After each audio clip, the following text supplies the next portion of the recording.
semester to celebrate the 33rd anniversary of English Department in Universitas Airlangga. My name is Matthew Robert Anthony, and I'm the host for this event. First of all, I would like to greet the guests of this webinar. The Honorable Bulina Purianti, the Vice Dean 3 of Faculty of Humanities. The Honorable Dr. Laili Hamida, as the head of English Department in Universitas Airlangga. The Honorable Dr. Benjamin Lau Yu Hong from Killers University, Malaysia, is our main speaker in this webinar. The Honorable Mrs. Nurul Fitri Hapsari MA is our moderator today. The Honorable lecturers from Universitas Airlangga and other universities in Indonesia. My fellow students and all the participants who have joined on Zoom today to attend this webinar. It's such an honor for us to have all of you here to participate on our webinar today. Before I read the agenda for today's webinar, I'd like to read the rules for all the participants joining on Zoom. First, please mute your microphone during the whole sessions except for the Q&A session. Second, we suggest all participants to turn on their videos during the session and put on the virtual background we've shared in the chat column. Third, participants are prohibited from using the chat room platform other than Q&A sessions. Now, I'm going to read out the agenda for this webinar. First, we're going to sing along the Indonesian anthem followed by the hymn of Universitas Airlangga. After that, the opening speech from the Vice Dean 3 of Faculty of Humanities. Then the main agenda, Dr. Benjamin Lau's presentation, continued discussion or Q&A session. And finally, a closing statement by the committee and a photo session followed by all participants. Ladies and gentlemen, let us prepare now for Indonesian anthem and hymn of Universitas Airlangga.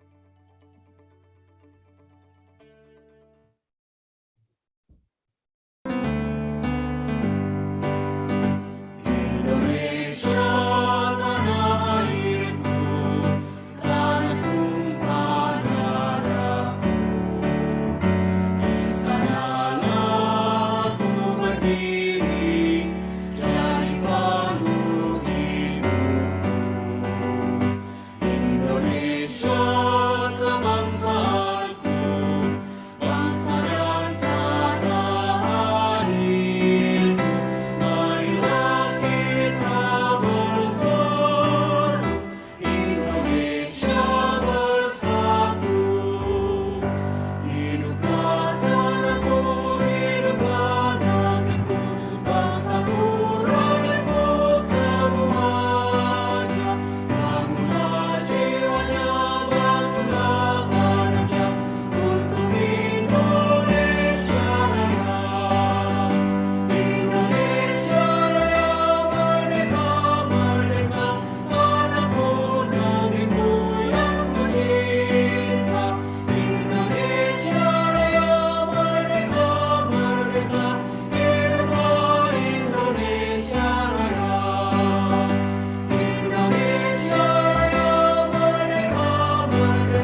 So, without further ado, we invite Bulina Purianti as the Vice Dean 3 of Faculty of Humanities to deliver her speech.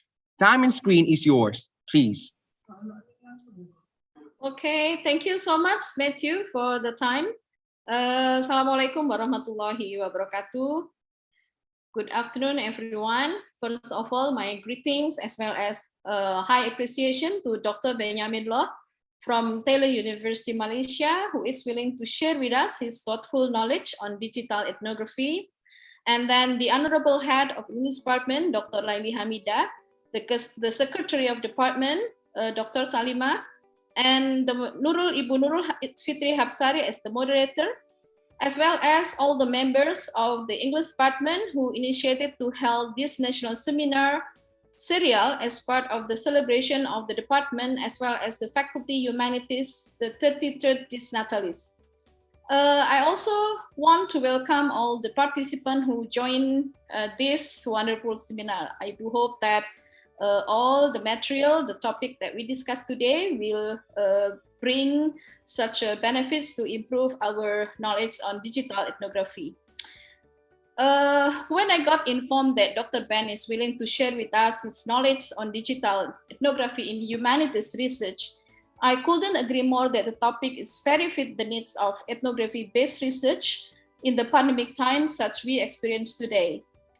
Ethnography is a unique research method which requires a researcher to have direct contact with the research subject, and in terms of observation, interview, as well as asking reflections of a researcher upon the field site and also the subject. However, pandemic really changed these ethnography traditions. Researchers have problems to visit their site, lockdown and travel limitations are everywhere. This is also my experience. Actually, I have to visit my field site in June, but I only can make it in the last month. Yeah, so this kind of situation is really difficult for us. And as consequent, the research production with ethnography base are threatened to be stuck. Yeah, absolutely, the shifting situation is really challenging. Scholars, especially who are dealing with ethnography methodology, such as Dr. Ben, have to work hard to find out alternative, give some sort of sample practices, as well as answer the method epistemology as a responsibility toward the legitimated research findings. So I do hope all those activity that we have this afternoon will give a kind of answer, enlightenment for all of us who are challenged with a very difficult situation. Okay, everyone, officially I open this discussion. Bismillahirrahmanirrahim. Welcome, everyone. Please enjoy this fruitful discussion. Thank you so much. Assalamualaikum warahmatullahi wabarakatuh.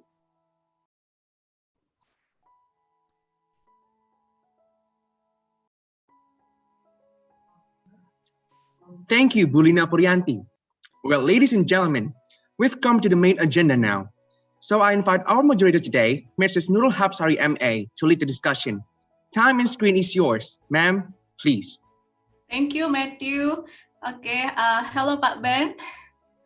Okay, first of all, I would like to welcome to all of you, Honorable Ms. Lina Purianti as our Vice Dean 3 of Faculty of Humanities Universitas Erlangga, Ms. Laili Hamida as the Director of English Program, and also Ms. Salima as the Secretary, and all my colleagues, all my students, and also all the participants. And a special one for the honorable speaker, Mr. Benjamin Loh. Okay, first of all, I would like to welcome you to all to this presentation. In this occasion, we would like to have a presentation from Mr. Benjamin Loh. The topic is about digital ethnography in humanity research. Okay, before we start, I would like to introduce all of you to I would like to introduce Mr. Benjamin Loh to all of you. Mr. Benjamin Loh is the senior lecturer from Taylor University. He pursued his doctoral degree from National University of Singapore in communication and new media. And then for master degree in Ohio University for 2 major. The first one is Media Studies, and then the second one is Southeast Asian Studies. A lot of articles, a lot of book chapter have already written by Mr. Benjamin Law, and then all of them focus on new media and politics. Okay, talking about the research, Mr. Ben is also a researcher from okay, wait a minute. Okay, this one. Talking about the research, Mr. Ben is also a senior non-key expert for European Union foreign policy instrument, and then also independent project evaluator for International Republican Institute. And he also ever been research consultant for United Nations Development Program, and he also had a lot of experience in media as the speaker, considering a lot of things about the election, political election, and also new media. Okay, Mr. Ben, I'm sorry, maybe I'm not good in introducing you to all of them. If I can just share your CV to all of them, I think they also have the same impression like me. Okay, without further ado, I would like to welcome the presenter to deliver the presentation. Mr. Ben, time is yours. Thank you very much, Nurul. Thank you all so much for having me here today. First, I'd like to say thank you to Bu Lina and also for the organizing committee for giving me this opportunity to present my work to all of you here today. I'm very happy to be speaking to fellow faculty and also, of course, students from Universitas Airlangga. It's a really honor to be given this platform to share what I've learned so far with you all today. All right, so let me just share my screen. Let me see. Right. Okay, so I will be talking today about digital humanities in research. Let me minimize this to make it smaller. All right. Okay, so first, as Bu Lina had talked about earlier, what exactly is ethnography? And just to sort of recap what was said earlier before, and hold on, the screen is blocking. Let me just minimize this. Oh, never mind. Okay, what is ethnography? Basically, classic ethnography is when a researcher goes down to the field and speaks to communities to sort of understand how they operate and what are their social behavior essentially. And the main method to sort of examine all of that is through a process of immersion where the researcher lives amongst these people and sort of like integrates themselves into their lifestyles. And in doing so, they can observe and they can interrogate behaviors directly in person, and it allows them to gain deeper insights into how these societies operate. And the primary method in which this understanding is achieved by the researcher is through this process of what we call self-reflexive culture clash. The idea here is that in you seeing other cultures being present that are different than yours, in recognizing those differences or what we call culture clash, you can then understand, okay, that's how that culture operates very, very differently in relation to yours. And it's one of the fundamental ways in which sort of like ethnography operates essentially. And it really allows researchers to get a very, very deeper understanding of how different cultures and societies work, which is why if you notice, most anthropologists will always study a culture that is often different than their own home culture, because it's very difficult to understand the subtle workings of your own culture because you grew up with all of these things essentially. So with digital ethnography, a similar approach is employed as well. We, instead of studying physical spaces, we study communities and online spaces as well. We also use a method of immersion where we, as a researcher, we immerse ourselves into these online communities. We also observe, and instead of interrogating the behaviors, we interface with them in online communities because we can observe them very, very directly. It also allows us to understand the inner workings of these communities also through self-reflexive culture clash. And generally, it allows us to gain very, very deep insights into the dynamics and nuances of these communities. So that's sort of like a nutshell of what digital ethnography is. So how then do you want to employ this to study online communities? And online communities, as far as a research method is going, is generally a very new thing that social science researchers are still trying to find ways of effective ways of studying. Even though the internet has been around for a very, very long time, social media has sort of accelerated the way that these communities work because it's a new dynamic, a new foundation that has pretty much only been around for like the last 10 years or so. So when we look at online community spaces, the simple thing is that as researchers, we recognize that essentially people recreate local spaces online. That's really the fundamental way in which a lot of these spaces are created. And online communities operate very, very differently from real world communities. For one thing, the most important part is that people don't really present, you don't know if you're talking to a real person on the other side, because everybody uses pseudonyms or nicknames or what we call handles, or a representation of ourselves. So depending on whether you're using, say, social media or some sort of like a more traditional form of, like, say, a blog or things like that, people tend to not really use their real identity. And even then, real is with quotation marks. You don't know if the person is, even though you can see that there's a picture, there's a profile, the person has like 100 friends and things like that, you don't know if that person is real or not behind it as well. And so that's sort of like one of the main things to sort of like to understand about how these online spaces operate, that it's really very different. And there's no one-to-one communication with another human being. It's very, very indirect as a result of that. Another thing to also understand is that online spaces are what we call pseudo-permanent and asynchronous. Pseudo-permanent in the sense that whatever it is that is posted online will pretty much be there permanently. And when I say permanently, I don't mean in the sense that, oh, if you search for it later on, it will still be there. But sometimes it could be that, like if you see, like, some celebrity post a tweet that says something very bad, and then they delete it later on, but somebody out there will always just screenshot those images. So it's still kind of permanent in that sense. But at the same time, it also means that certain, especially now we're seeing with a lot of new types of social media, things like Snapchat, things like Instagram stories that actually play around with this temporal element. So we're starting to see that shift a little bit. But the general idea here is that a lot of online spaces are what we call asynchronous meeting spaces. So when I want to talk to somebody, usually in real life, I would normally have to be face-to-face with that person. I would either have to meet them in person, I have to call them on the phone. But the idea here is that we have to be in the same place together, what we call synchronous interactions. But whenever you post things online in online spaces, they actually take on an asynchronous form, whereby if I post a question now, somebody can answer it today, somebody can answer it tomorrow, somebody can answer it 2 weeks later, that kind of thing. That's how these discussions take place. So the understanding of what we call conversations is very, very different online as a result of that. So that's another really different fundamental. Another thing also is that most online communities are often purposive and they're focused on certain issues or themes. Whereas in physical communities, you tend to form a community around people that are around you, people that you have access to, either you work together, you live together. But for online communities, it's because people choose to be a part of this community. And therefore, the purpose of that community can vary. It can be anything from issues or themes. It can even be locations. We all live in the same city in real life. Let's have an online community based on that as well. So all of these things can shift and change based on communities. Membership of the community is another thing that can be that can vary quite a bit. So certain communities can be very open, fluid, and are highly accessible, meaning that if I see this online community, if I want to join the community, all I do is join, or I can just participate directly. Whereas you've got certain communities that are very close, they are kind of exclusive, and they are also very restricted, meaning that some communities will require that you pass through a screening process, you answer certain questions, or you can only join if you meet certain criteria as a result of that. So online communities can vary greatly depending on that as well.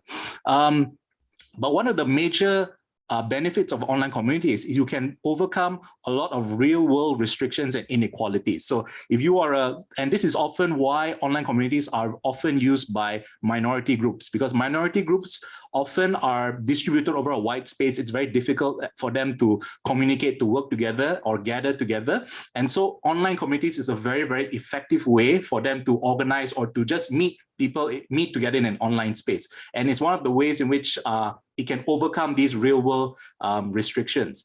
But at the same time, it must also be understood that online spaces can also recreate and reinforce these same inequalities. Sometimes people who believe that, oh, we can do certain things, they also bring a lot of their biases, their perspectives, and their stereotypes into the online spaces as well. So that's another thing to keep in mind. And one of the last things, and this is the reason why online communities can often be seen as having certain issues, is that diverging from what we know as mainstream behaviors, is that online communities often develop unique behaviors that emerge over time. And this can be in the form of inside jokes, lingo, specialized lingo, or memes. Memes especially, that's the one thing that people often associate with online communities especially. And all of these things form in a way that people outside generally don't understand, and it can be very, very confusing as a result of that. All right. So how then do you want to study these online spaces? So one of the big pushes we're seeing in recent years, especially with the use of social media, is the use of big data to study a lot of these online spaces. And for those of you who are not familiar, big data is the idea that you just collect all of this data, you provide a certain set of keywords or search terms or organizing terms, and then you generate your data based on that. And it's usually combined through a use of algorithms and even AI-based learning techniques. And often, because you have to collect data from various sources and actions, you can either be indirect or indirect. And what I mean by that is that often big data is conducted by a lot of these tech companies, the platform holders, Facebook, Google.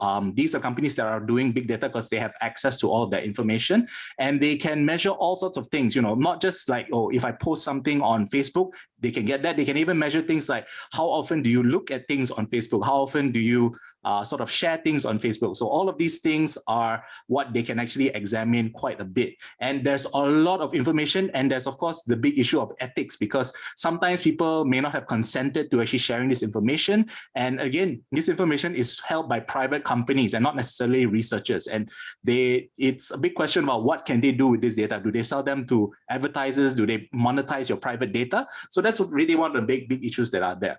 But in terms of research, one of the biggest issues with big data analysis, and this has been shown time and time again in recent years, is that by analyzing data in a very, very aggregated sense like this, you strip away the much needed context to understand why the data says things in a certain way. And more often than not, because you're looking at a large body of data, you tend to only get the majority viewpoints or the majority behaviors that override it, which is why, as you can see from this image here, a lot of times big data analysis using AI often come up with very racist, very stereotypical kind of statements, because that tends to be the majority of points that are available online. So the machine doesn't understand these nuances and then repeats them as part of the research as a result of that.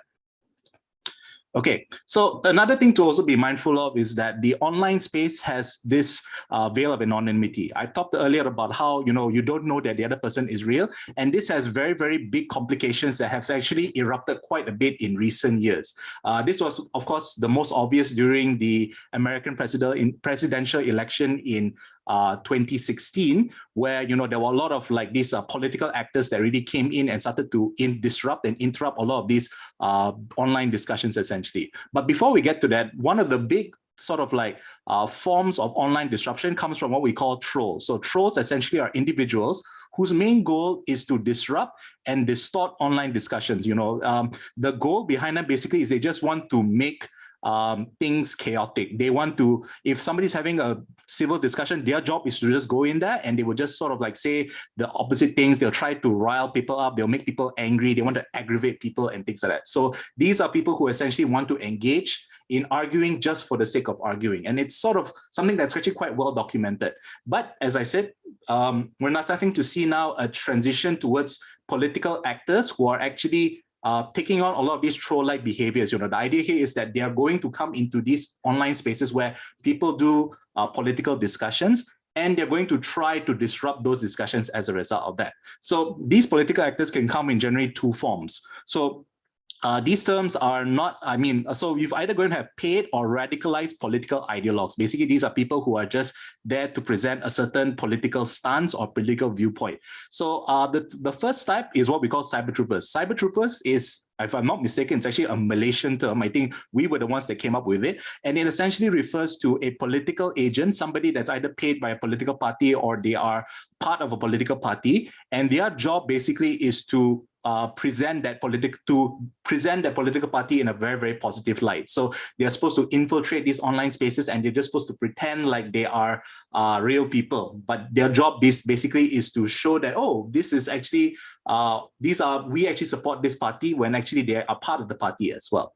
The next type actually is that what we call a diehard. And a diehard is a term that actually came out of the Philippines. In the Philippines, they have this thing called DDH, which refers to Duterte's diehards, meaning that these are groups of people who are so enamored, they are so in love with then candidate Rodrigo Duterte, and they would basically go online and they would go into these online spaces and they would say everything that is in support for that candidate, essentially. And on top of that, they do it in a very, very aggressive manner, meaning that people present alternative viewpoints or people present things that make their chosen candidate look bad. They will actually attack them and they will start to sort of like engage with them in a very, very aggressive manner.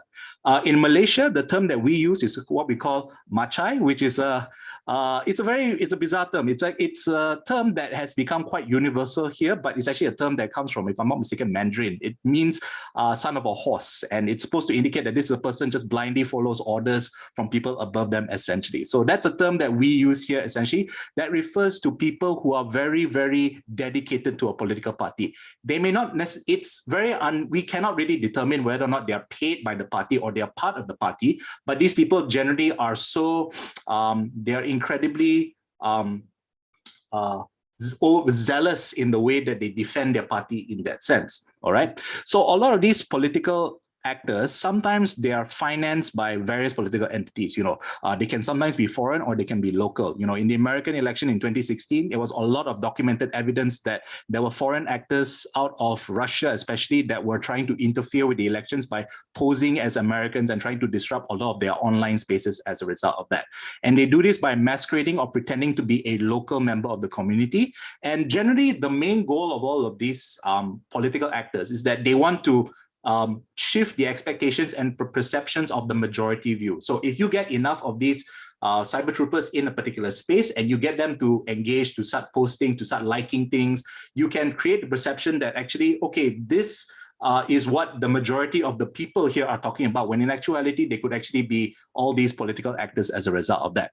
One other new technique that we're sort of seeing, as again, this came about from the American elections, was the use of what we call false flag type operations, whereby you have a cyber trooper that rather than they come in and they are sort of like these diehard supporters of a party, they pose as members of the opposing side, basically, and they basically amplify all the bad behaviors associated with that viewpoint. So if you know this party has certain values about them, for instance, if you believe that this party is going to, like in Malaysia, we were seeing a lot of this as well, whereby we've got people who try to pretend to represent a certain party, and then they try to highlight a lot of the most negative points about that party by pretending to be a real person there as well. And that will make people who see that, who will then falsely believe that, oh, members of that party believe so and so, when in actuality, it is not the truth. So that's another thing that we're seeing taking place quite a bit as well. Okay, so based on that, now let me just sort of like reorient the discussion, and let's take a look at the differences between social media and online communities, essentially. All right. So social media communities are what we refer to a community that is built on social media. So it can be anything from a Facebook page, a Facebook group, Twitter, Instagram, basically any form of social media that allows people to self-organize in a certain way. So communities through social media tend to be very, very public. They are very, very accessible. It's either you can search for them very easy, you can just join them whenever you want. They also have very highly fluid membership, meaning that people are there. If they want to participate, they can. If they want to leave, they just leave. It's often what we call a turnstile kind of membership. People come and go on a regular basis as well. And you generally have a lot of visitors to these communities. So usually, say if you're part of a Facebook group and something, a topic, a post comes up and it's very interesting and it goes viral, then you get a lot of people come in to view it and they engage in that discussion. But once that issue dies down, they often tend to leave. They don't become a part of the community. So these are what we call temporal visitors, essentially. So a lot of big communities on social media tend to have very, very high traffic with a large amount of reactions and responses. So there's a lot of information that you can sort of see flowing in and out of these spaces, essentially. But because of the high fluidity of membership and easy access, there is actually very little sense of community. And more often than not, these the whatever sense of community that you have here is going to be based off real world affinities or ideologies. People don't go to these communities because they feel connected to the people in the community. They just feel that we share the same ideals and therefore we want to be part of these groups essentially. And as a result of that, you start to notice this thing called hit and run commentary. Basically, you've got people who come in, they post certain things, but then they don't bother to respond. So you don't really get discussions that go on. You often get people who will post something maybe that's inflammatory or something that is meant to antagonize certain people, but then they don't engage in deeper discussion. And that's why a lot of discussions in social media, if you notice, sometimes they tend to just peter out very, very quickly. If it does have any sort of like longevity, it's probably only like a few hours or maybe a day. Then after that, the discussion disperses entirely. And so that's really what we're seeing. And communities and social media communities, of course, are heavily influenced by trolls and foreign political actors, essentially. They are always going to be able to sort of like, because it's very difficult to gatekeep who can or cannot post in these places. A lot of interference comes from these groups essentially. And I can probably write an entire paper talking about the different techniques and methods that they use to go into it. Okay. And as a result of that, any sort of discussion that we have in these social media communities tend to be very sporadic, meaning that sometimes it can be big, sometimes it can be small. It can also be very detached. People sometimes don't talk to other people. They often just spout, very, very big ideas or posts, but they don't really engage with others. And it can also be kind of alienating. Sometimes people are not hesitant to yell, to sort of like to really attack people in a very personal manner, because again, you don't really know who these people are. You don't see yourself as part of a community. And because you just treat everybody as being strangers, people very easy. People find it very easy to be very mean to other people online, especially in these social media communities. Okay, so online communities, on the other hand, are what we call things like, closed Facebook groups, whereby not everybody can go in, or even WhatsApp groups, WhatsApp, Telegram groups, where, only certain people are in there. It's all technically private. And of course, you've got traditionally the online forums, so you have things like Reddit, 4chan. In Malaysia, our most popular forum is Lawyat. And I believe in Indonesia, your most popular forum is Kaskus, but again, my information on that is quite old. That was what, during my growing up years, like maybe like 10 years ago, that was the most popular. I'm not sure if it still is, but from what I understand, it's supposed to be still quite popular as a result of that. Okay, so these forums, if you're not familiar with what a forum is, it's basically an online space. Think of it as like, say, a very traditional form of social media where everybody can post it. It's what we call a message board or a bulletin board, where people can post up a topic, and other people can then post replies to it as well. So it tends to be where it's a natural place in which discussions can really take place in a very public, closed public setting, essentially. So online communities generally are often private. They often have some degree of gatekeeping for membership. So sometimes you could just be as simple as getting people to sign up for an account, or sometimes you need even more than that. It's also often heavily moderated, meaning there's always an administrator or moderator whose job is to monitor. And if there are people who are breaking the rules or the regulations of these places, they often get either temporarily banned or they just get kicked out entirely.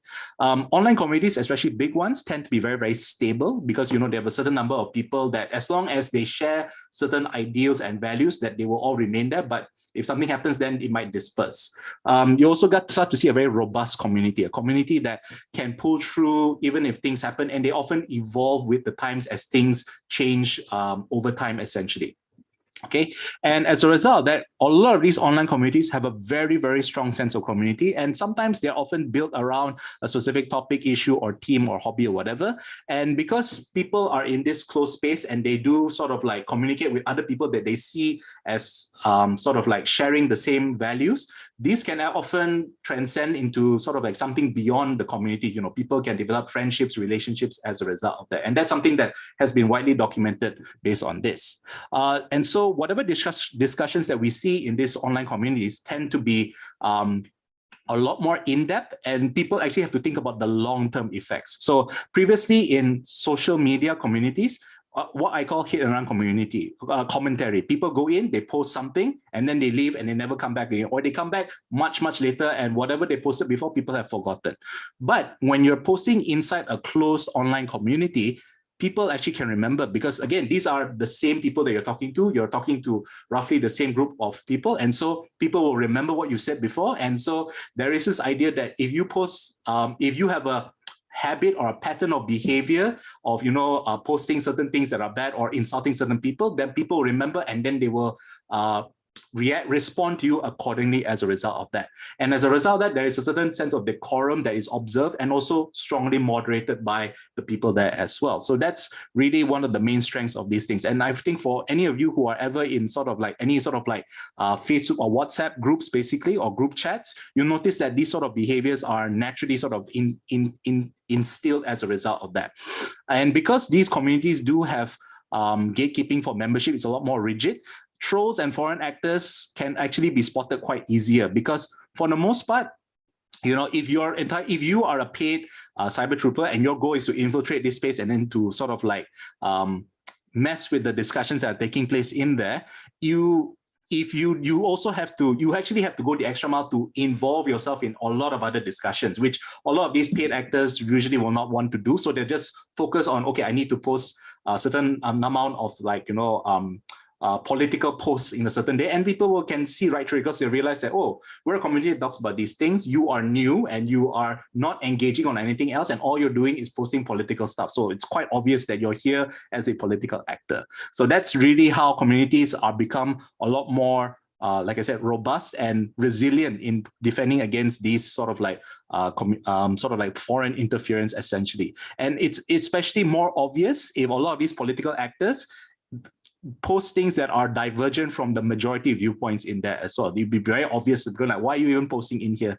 in that sense? Okay, and so because these are all closed spaces and every interaction that you see is viewable by all, and it is not affected by algorithms or filter bubbles. So that's another major thing that's often plaguing social media as a result of that.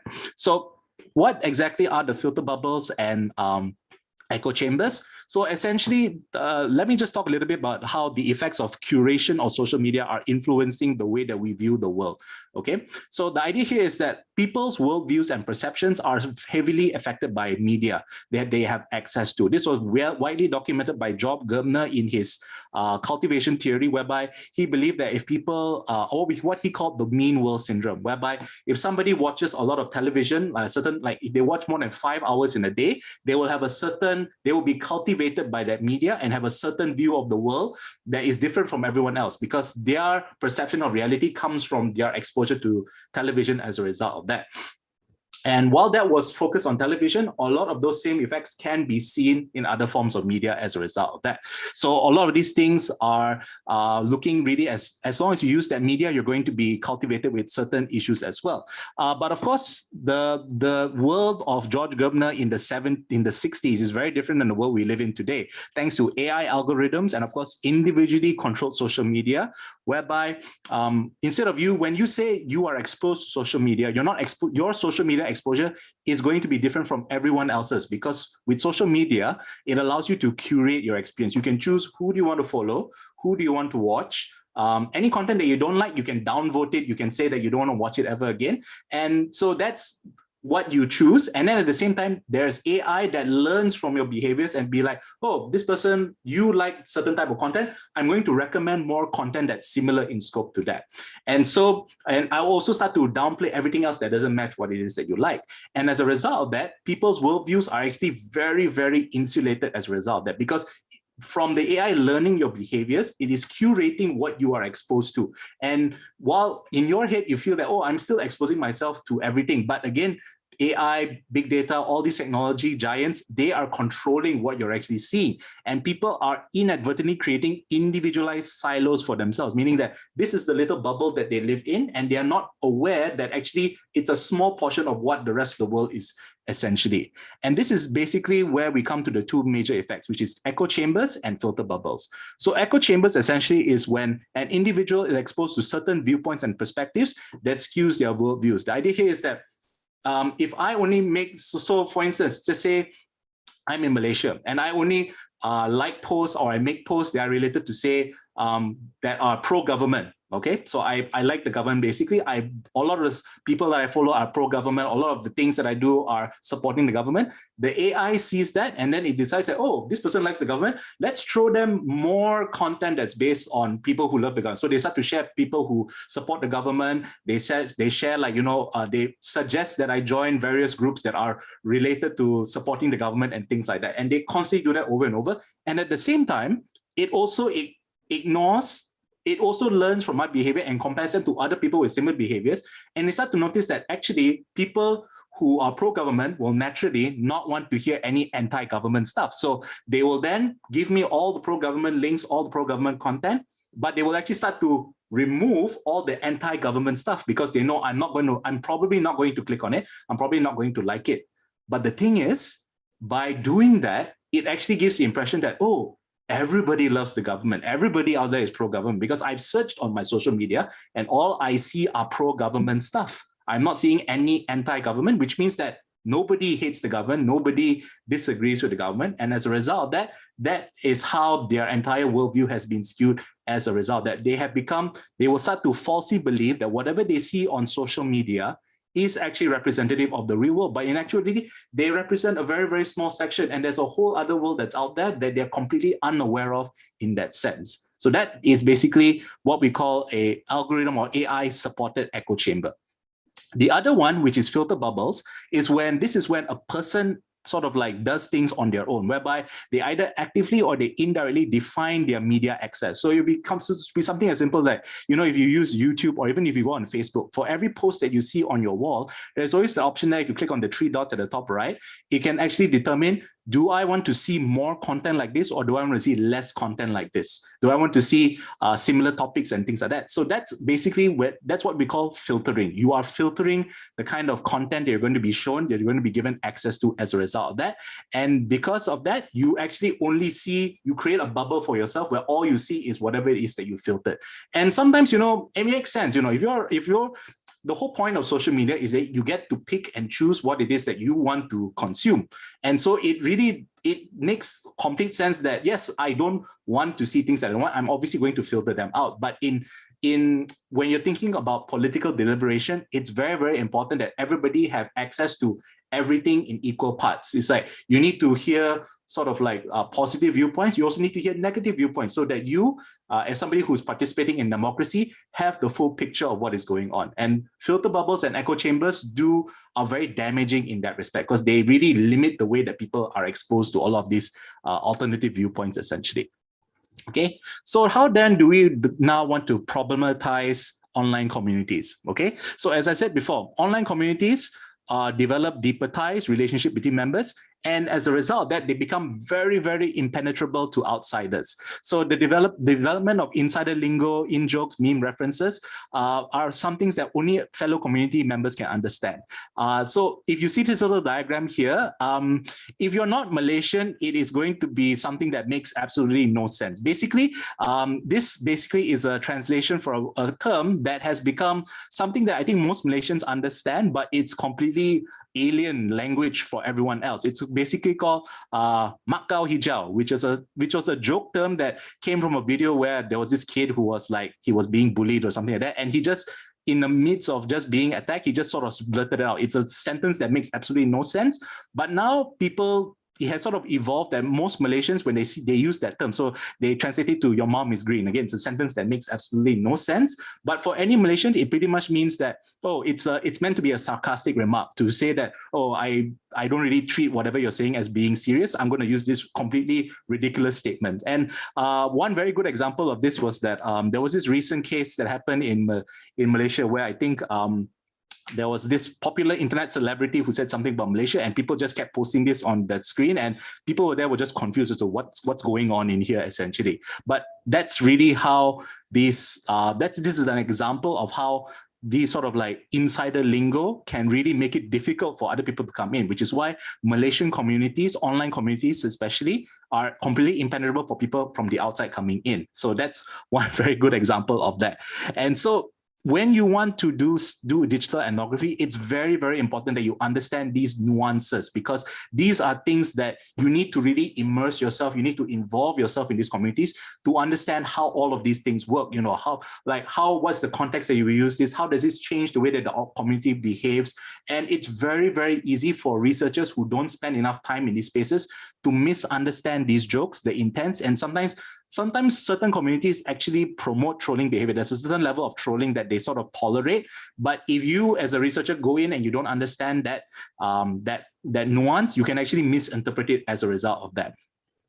And another major problem that is really quite symptomatic of online communities, and it's a wonder that it's still here today, is that a lot of online communities tend to develop highly problematic and deviant antisocial traits. And this is something that has been around for a long time. More often than not, online communities are people who use it as a form of escapism to sort of like move away from their often dreary physical lives. And from what we've been seeing from, like, you know, the 90s and even the 2000s, a lot of the same issues are still present, because the majority of online community people are going to be often young adult males.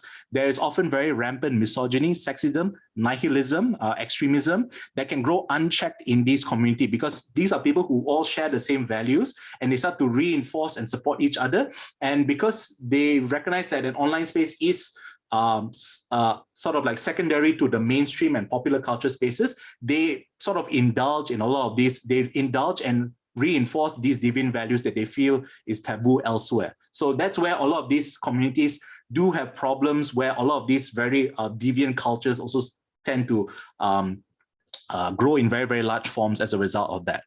Okay, so how then do you then want to sort of immerse yourself into these online communities? And this is a major part if you do want to embark on this research, is that very similar to traditional ethnography, it's very important that you immerse yourself to really fully understand it. But where with traditional ethnography, there's a clear separation between the field and your own personal spaces. So even if you're living in a village, you know that if you go out in the village, that yes, this is your field workspace, but when you go home or you go to whatever place that you call your home, that is your own private space that is separate from it as well. And you can therefore disassociate from the field and also your space. But when you're doing things in an online environment, that separation is not so clear-cut, because a lot of these online platforms are what we call context agnostic. What I refer to it here basically is that if you're doing some research into online communities that are based on Facebook, and you yourself use Facebook, when you go into these online communities, and yet you go back to your own personal online feeds as well, they can be very indistinguishable from each other. And as a result of that, if you are exposed to a lot of these deviant values and cultures for a long time, they can subtly begin to affect your worldviews just by simple exposure, essentially. And so it's very, very important. And one way to sort of block or stop this is to basically engage in self-reflexivity. It's a way for researchers to really maintain their objectivity and to avoid being influenced or being cultivated by exposure in this sense. And one of the ways to do it is to document your experiences, track your thoughts and your values, and to see how they are changing as you're collecting your data. So again, memoing and journaling is a very, very important component to make sure that you do very effective digital ethnography as well. Okay, so how then do you, so I'm just going to give you guys a very simple sort of like run through of how to do digital ethnography of online public spaces. This is not the only way of doing it. This is just one way, especially when you're doing it online public spaces as well.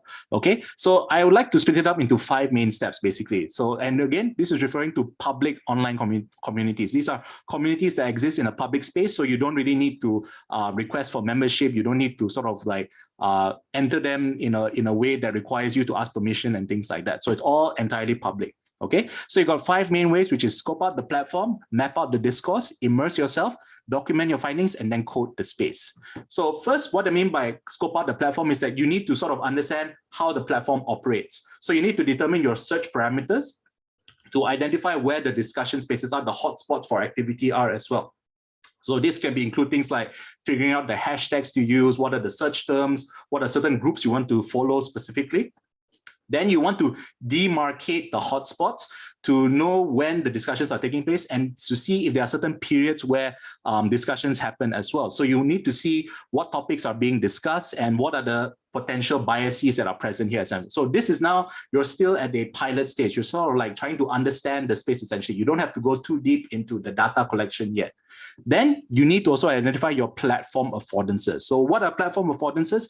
Essentially, these are the structures from the platforms in place that shape discourse. So it could be something as simple as, say, how your interactions, whether your interactions are anonymous or with real profiles. So for instance, if you're looking at Twitter essentially is Facebook, people basically present themselves as real profiles. So Facebook is what you call a real kind of environment. You're talking to real people ostensibly, basically. Whereas on Twitter, people tend to use accounts, but again, because Twitter is quite a public space, they also are somewhat real, but people can also use pseudonyms as a result of that. Whereas on online communities, we consider those to be anonymous environments, and usually here everybody assumes that, oh, everybody is a pseudonym, everybody isn't who they say they are, and so you can assume that people in here are adopting a cynical approach where they just believe that everybody is hiding behind an alias, which is totally normal and acceptable. Okay, then of course you have to think about how is it that you can interact with other people, or how you can interact in the discussion. So things like social network, what are the social network options that you have? Can you private message other people? What kind of content can you share and provide here in that sense?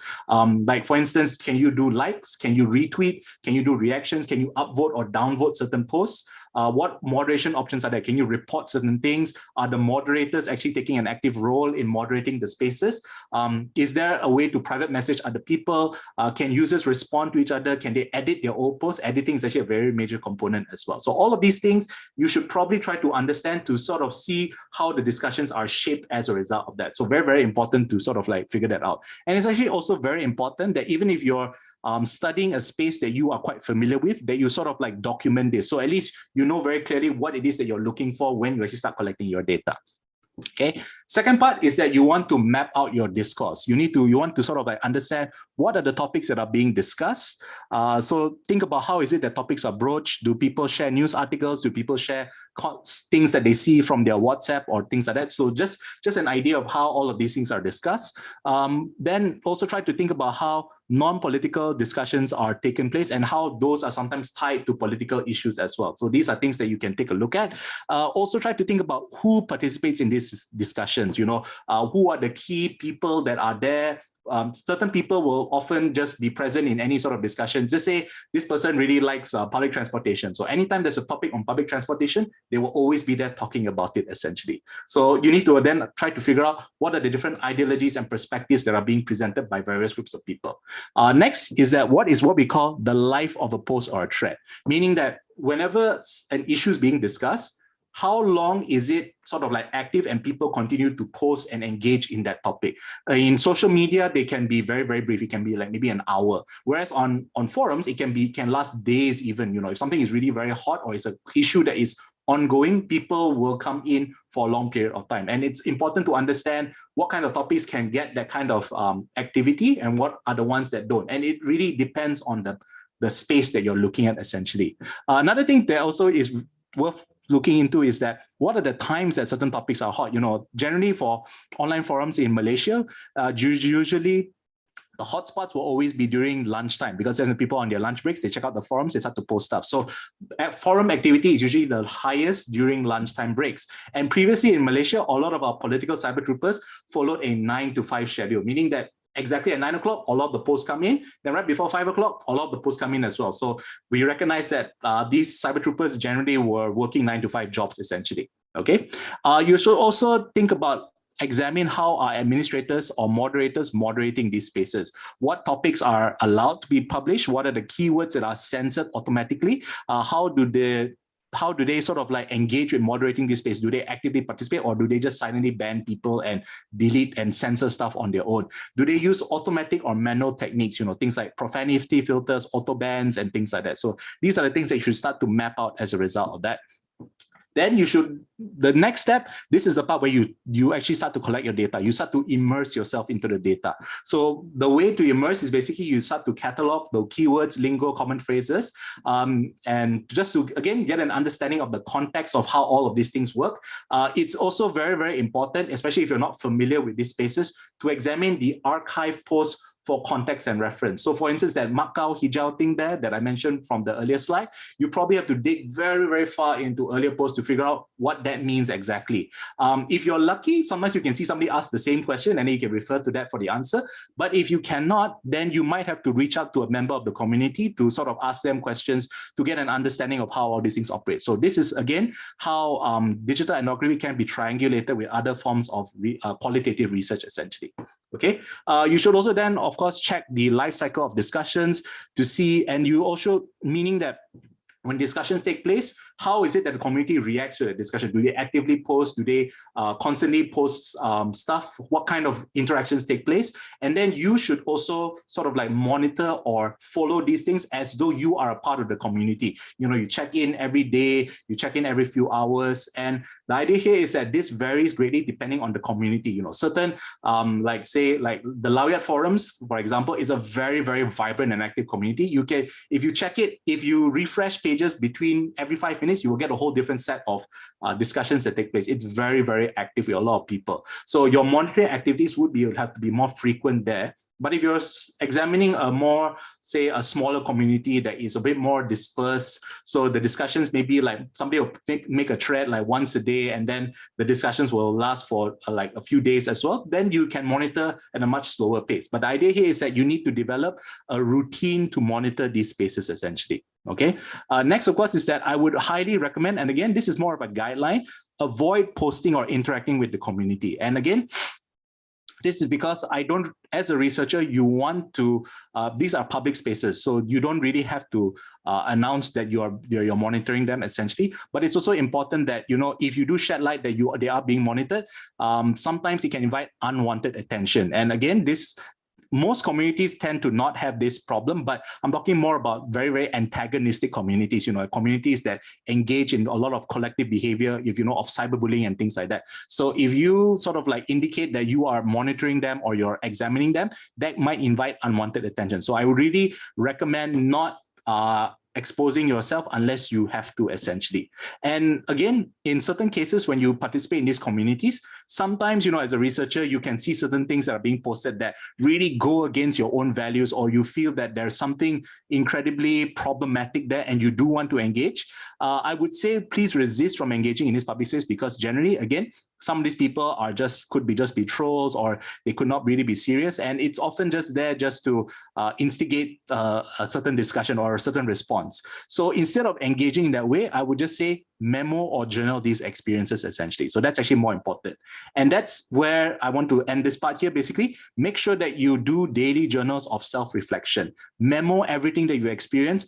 And please, please always self-reflect on what you're observing and how it is changed, how it is so different from your own worldview. So that if you do your digital ethnography that lasts for 3 months, if I look at the memos at the start and look at the memos at the end, I can see, okay, how have your own beliefs changed as a result of that? So that's a very, very good process that you should really try to do to maintain objectivity as you're collecting all of this data. Okay. Next, of course, you've got document. A document is another very key component. As I said before, things on the internet are permanent, but at the same time, they can also be deleted without notice, and it's your job to make them permanent. So first, you also need to make sure that you save all the links for everything that you need. Please make sure that you also take down, you know, profiles. You know, certain user accounts might be crucial for your analysis. And if you're doing things on social networks, you can actually make use of a social networking app that can allow you to map out different relationships between different accounts. So it's a certain way that if you're studying, say, troll or cyber trooper networks, it can allow you to actually map out their relationships and their hotspots for activity. When you also want to, on top of storing the URL links, you should also try to screenshot anything that you're using for safekeeping, because you never know, especially things on social media where people can just delete their posts anytime. Screenshotting, make sure that you always have a copy of that you can use. And you should also take note of any quantifiable contents from this, anything from the number of views, the number of reactions, replies. And that's especially important because the point that you take them will be the value that you've taken at the time. So if I see the number of views today and I look at it maybe 2 months later, it's probably going to be different. So it's very, very important that you document these things with screenshots, essentially. Okay, there is an alternative where you can use a web data scraper. It's a special software that allows you to just sort of read whatever's on the screen and extract all that information for you so you can analyze it directly. But that one is a little bit of a mixed bag because it may work with certain sites and it works very well with forums, but it's incredibly problematic if you try with social media. Social media has a lot of things that make it a little bit unwieldy, and data scrapers, there are ways to get data scrapers to work with it, but it requires some programming knowledge and it's a little bit more complicated. So again, if you can, that's great, but if you cannot, I think that's totally fine. But again, this is the kind of work that has to go in to sort of collecting data for digital ethnography.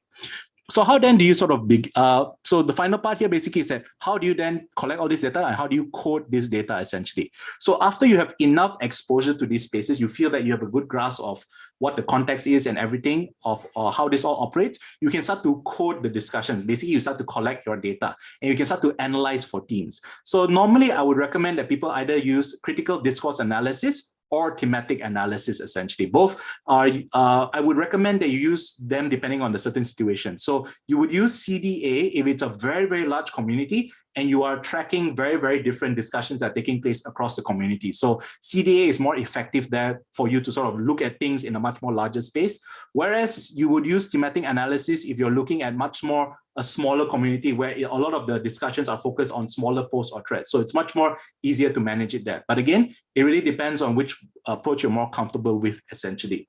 And the coding that you're doing should be focused on identifying the themes that are being discussed, what are the patterns of posting behavior, and what are the reactions and responses to current issues and events that are taking place.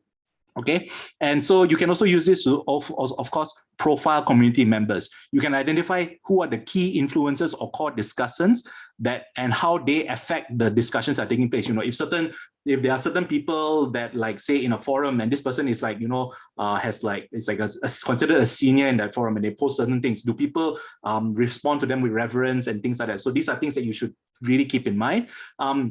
You should also start to profile the average person in the community, because that will tell you that, oh, this is what the average person in the community feels for certain things. So these are things that you should try. And then finally, if you can, again, this is something that is very, very difficult, try to identify any suspicious or like troll or cyber trooper accounts that will help you, because it's a good way to sort of map that out essentially and to see how they are trying to interfere with discussions that are taking place.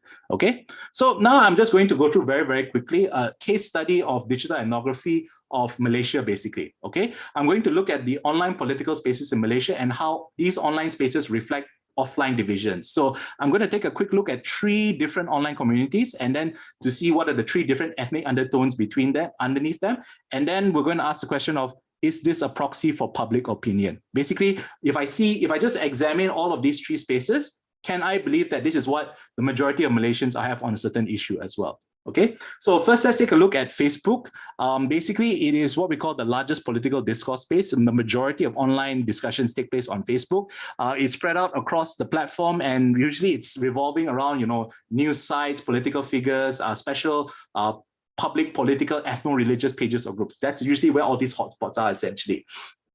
A lot of the spaces are divided by language. So they tend to either be in Malay, Chinese, or English, essentially. And a lot of these different spaces reflects the dominant ethno-religious community practices and political leanings of the people in that community. Meaning that, these people who share these affinities, they will all gravitate to these spaces, essentially. But what's very interesting is that even though these communities are divided from each other, you can actually start to see what are the divisions within the community as they start to discuss things, they start to sort of like change their views and things like that. So that's one thing that you can examine in that sense. And one good thing about Facebook is that you can see a wide range of Malaysians from various socioeconomic and geographic backgrounds. Basically, across Malaysians, they all make use of Facebook. Facebook is the #1 social media in the country, so this of course makes sense. There is of course a very high presence of potential trolls and cyber troopers here, especially in political discussions where they always try to overwhelm or antagonize different viewpoints. You see if there is this post about a particular politician in there, you will see people coming in there just posting one letter saying that I support you, you're doing great, everything, that kind of stuff. And they will do that in like the hundreds, basically, just trying to give the impression that these are the people that support them as well. We're seeing a lot of that in that sense. And on top of that, we're starting to see also a spiral of silence effect, whereby these certain accounts are very aggressive at attacking any dissenting viewpoint. So back to that, if you have this politician that everybody supports, suddenly one person says that actually this person is corrupt, why are you all supporting him? You will start to see like an avalanche of people just coming in, attacking them. They're like, what do you know? This person is doing this thing, that kind of thing. And then they will downvote, they'll put all sorts of negative reactions to that person in a bid to basically dissuade other discussions from coming in and to show that, oh, actually, this person is an outlier. He's not the main person. So we're seeing a lot of that, especially in these Facebook spaces. And because Facebook is, again, a very sort of like open platform that Facebook themselves don't really moderate that much. There's very limited moderation from the platform and even a lot of the administrators that we see essentially, okay? Next up, of course, let's take a look at Twitter. So Twitter is a much more open discursive space for Malaysians. Echo chambers are not really easy to form because Twitter is a lot more open in the way, you know, if you want to search for something, you can easily search it through the use of hashtags and whatnot. But filter bubbles, of course, can still come in, especially, you know, because you can, of course, block people, you can also follow certain people, and that is a form of filter bubbles that can happen as well. But it is a lot more diverse, you know, it's a very, there's a lot of different angles and perspectives that are present in Twitter as a result of that. It is still predominantly an English-speaking space, so mainly English-speaking Malaysians will use it, but we're starting to see a lot more Malay language representation coming into Twitter, which is a good sign, of course, because the majority of discourse tends to be in Malay, essentially. And so one of the good things about Twitter is that whatever trending hashtag you see can actually serve as a decent barometer of public opinion, because you're starting to see like thousands, like hundreds of thousands or millions of tweets on a particular thing. So that's actually a good way to gauge public opinion on a certain issue. Now, the main problem that we're seeing with Twitter is that Twitter, unlike Facebook, where technically everybody should have Facebook, Twitter really only is catered towards certain personalities. And these are what we call public personalities whose main goal is that they want to broadcast their thoughts to the public, essentially, you know. But that's essentially the point of a tweet. You know, on Facebook, if you post something to your wall, it's really to your friends and family. But on Twitter, whatever you tweet is really designed for everyone to hear. And so it's a lot more, it takes a certain kind of personality to engage in that way. And so people on Twitter generally always post it themselves, which really makes it difficult for cyber troopers to operate and influence discussions. But of course, as I said before, only strong, extroverted, educated, and very aggressive personality types will inhabit this space. And then they also start to dominate the discourse, essentially. And it's very difficult to measure what we call bystander effects. You know, people who just are in social media and they don't necessarily post things, they just sort of follow things around, they lurk in places, but we don't really see a lot of that on Twitter, or it's very difficult to document that on Twitter. And because you need a special personality type to engage on Twitter, it's very difficult to say that people on Twitter are representative of the everyday Malaysian, essentially. You know, people who are not very educated, people who are not in these groups generally will not use Twitter, essentially. So that's one of the main problems with Twitter in that sense. So the last one I want to talk about here basically is the Lawyat.net forums, which is sort of like, it's a very, very large synchronous Malaysian-based internet forum, which is a weird thing to say for a forum, but the Lawyat forums are so large, there are on average 10,000 concurrent users per day, meaning that there are 10,000 people just using the site on a daily basis, and they basically talk about anything under the sun, and it's almost like real-time conversation. And so the Enography that I use for this is really focused on the loosely moderated Kopitiam subforum. It's basically what we call the off-topic forum, whereby anything under the sun can be discussed here as well. There's basically no moderation here in that sense. And so it's a good way. And because of that, because it's so much activity and people are just like to post about things that are happening, just pretty much happening to them or in general, we'll see a lot of like new threads opening every hour. It's actually a very useful barometer to see what are the major issues that are affecting urban Malaysians. The people who generally use Lawyat tend to be urban Malaysians. So the entire space is predominantly male.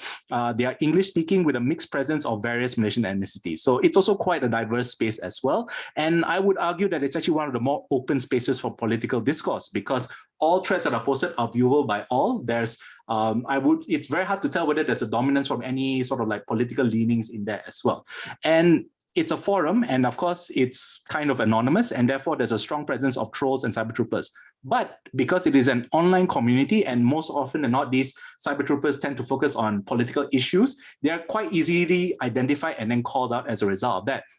Because this is such a huge community where you can talk about anything under the sun. You know, it used to be a tech community, but you can, you can sell your car, you can buy properties on this thing. It's really very, very wide space as a result of that, that if you see cyber troopers just focusing on these political issues, it's very clear that they are cyber troopers essentially. And you also have a very, very dedicated moderating team that heavily enforces and tries to remove covert and disruptive operators as a result of that. So it's really a very good, so I would say that a place like Laoyat is actually very effective to see a wide range of political viewpoints that actually breaks through most echo chambers limitations. So basically, from what I presented here, basically you can see, you know, like social media, a lot of problems with discussion, but a lot very accessible, whereas forums is the other way around. So these are what, then let me just go through the platform effects on worldviews essentially. So Facebook, of course, is the one where people are the most susceptible to warped worldviews. You know, the idea here that Facebook users are real people makes it people believe that, oh, these are all real people, these are all real values that I'm looking at. But the online communities in Facebook are very disparate, they're very separated from each other. And as a result of that, it's easy to form siloed echo chambers as a result of that. So people can have completely different worldviews as a result of that. Twitter, of course, allows for more open discourse with very little cyber trooper interference, but it is a platform that privileges wordsmiths. You know, you have the 140 character limit. I think that's more already now. And as a result of that, only people who can articulate themselves well, which tends to be very educated people, will do that. And people who really don't want to live a very public life, they will often view Twitter as being a very elitist space. So that's one of the main stigmas with Twitter, essentially.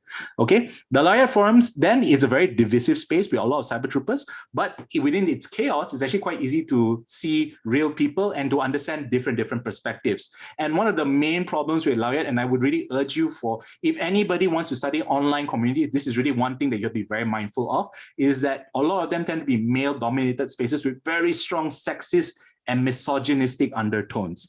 So that's one thing that you have to be mindful of. But because the format of a forum really allows for discussions to remain public, there's very little interference from algorithms and even filter bubbles as a result of that.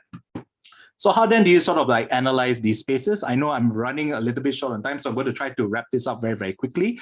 Online spaces in Malaysia tend to reflect their offline ethnic divisions. You know, people from similar groups tend to follow personalities based on accessibility and cultural proximity. You know, if we share the same language, I see that your account name has a similar one to mine, that kind of thing. And we also like the same topics. And people also tend to sort of curate their own online experiences. And because they start to do that, they build walls amongst themselves. And so in a way, having agency that is afforded by social online media has really trained us to really only see what we want to see and reject everything else. And that has very, very damaging effects on democracy, essentially. And so social media spaces all suffer from filter bubbles that create mono-thought communities that reinforce and entrench parochial perspectives. People don't really want to see beyond the little narrow spaces that they've created for themselves.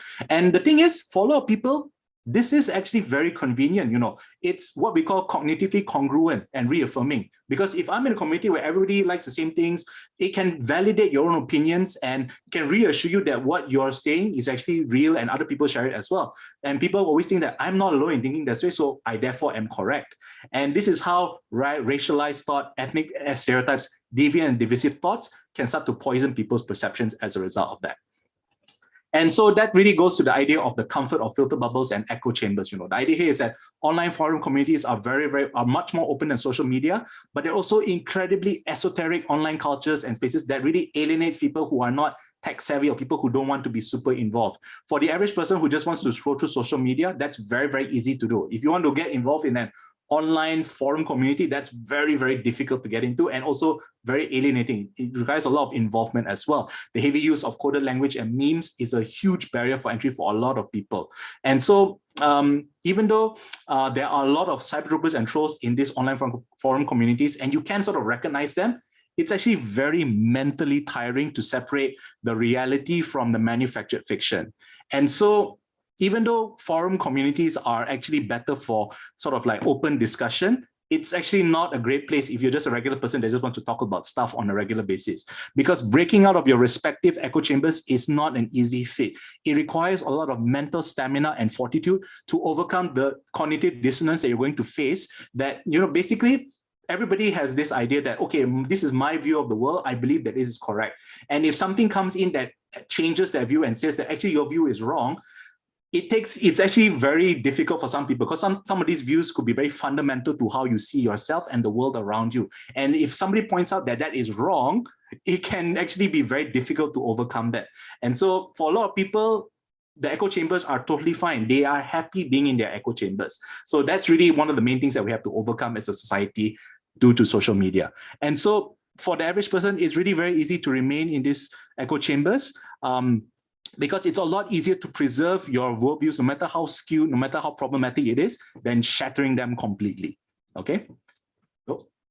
So for me, the main approach to what I sort of like learned from all of this study basically is that media literacy is the way to sort of like go about it. You know, don't asking people to go into online forums is really not going to be very useful because again, it's too difficult for people to do. So instead, to improve political engagement, try to improve the development of media literacy. Because again, for me, a lot of studies out there are trying to show that, oh, we're trying to identify cyber troopers, we're using big data analysis to pick out who these people are. But the thing is, for the average person who just looks at their social media space, it's really impossible to tell who is real and who isn't.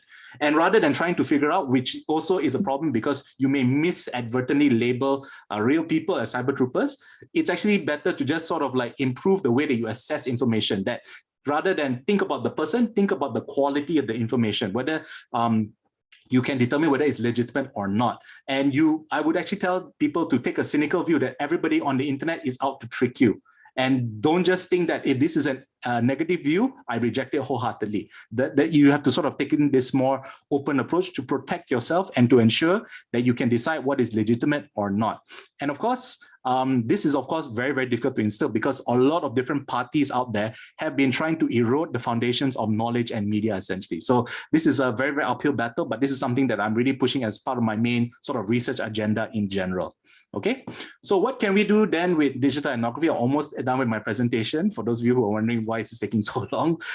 So given the intersection of cyber troopers, trolls, and diehards, big data would often result in a lot of false positive and maybe exclude others as well. You require a lot of data to work through it, and you also need very, very good contextual understanding through digital ethnography to understand how all this data works essentially. So when you do digital ethnography, you reveal the cultural context, the platform affordances, the administrative policies that influence how political discourse takes place. And as a result of that, and even though you cannot determine who are the trolls, who are the diehards and the cyber troopers, this type of research can at least tell you what are the common misdirection techniques, what are the manipulation strategies, and the rhetorical agendas that these different groups are trying to present essentially, okay? So the question that I asked at the start here, is this a proxy for public opinion?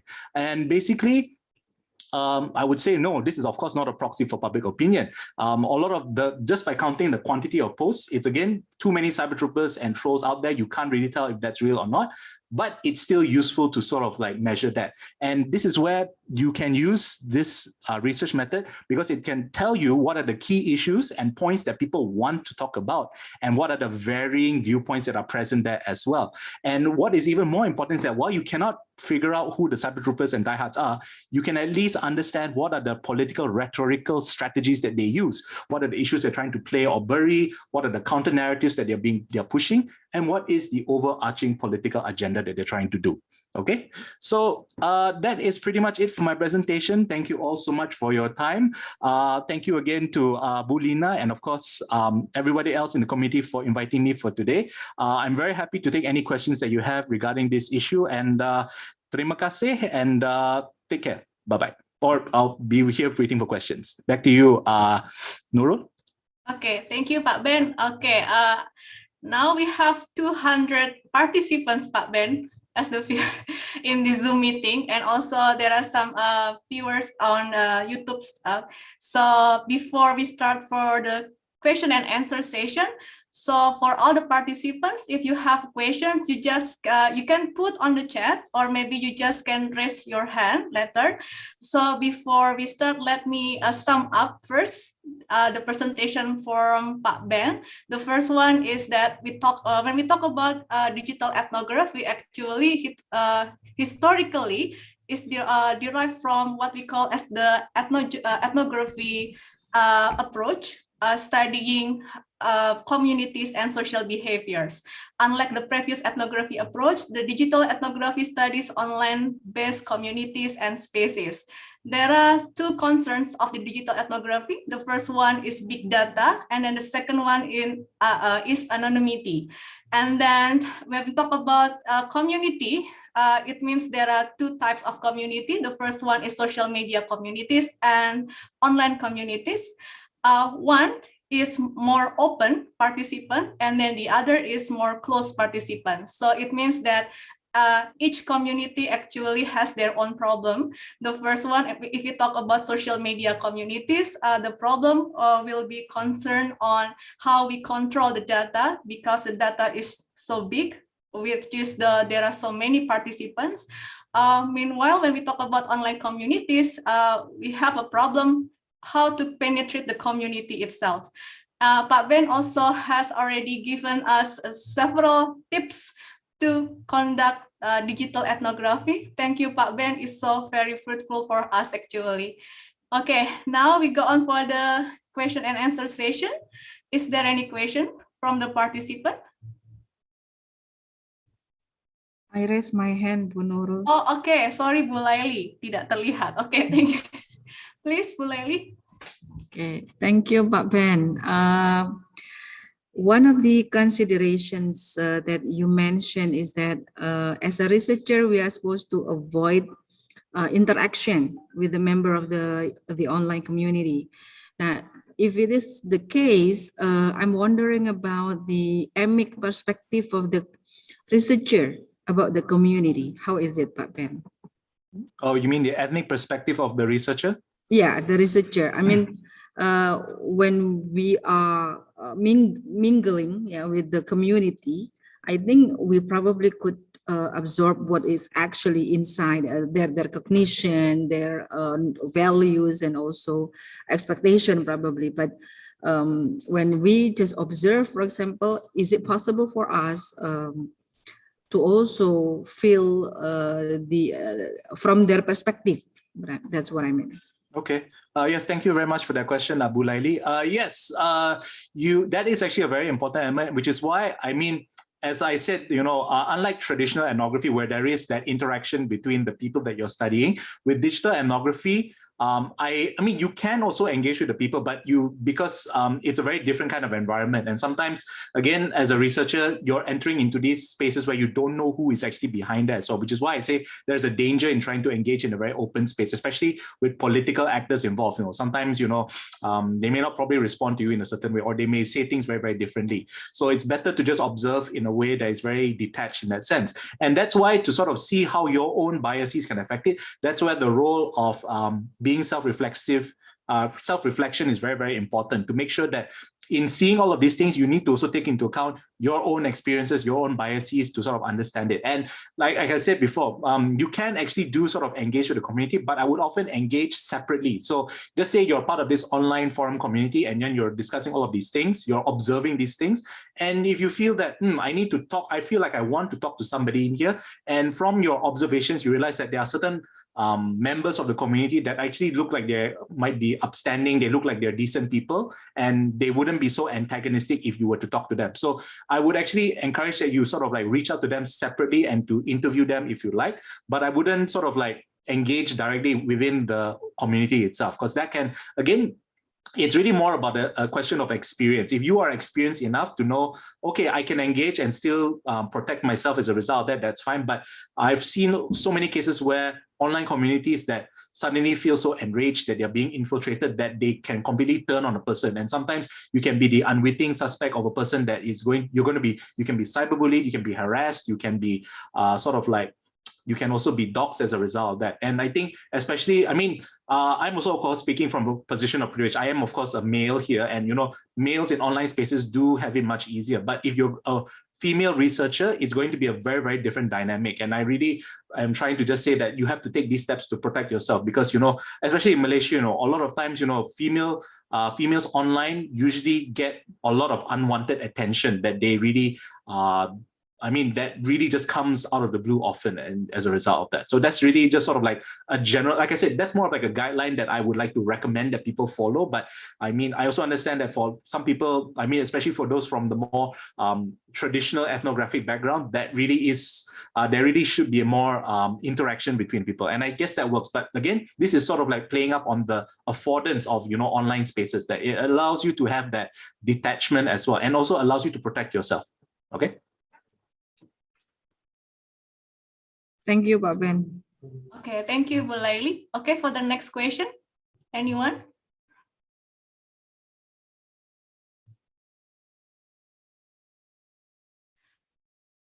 Okay, Pak Ben, so I have a question then. Okay, sebentar, ini ada, there is a question. Okay, from Dewi Meirasari. Okay, Bu Dewi, please.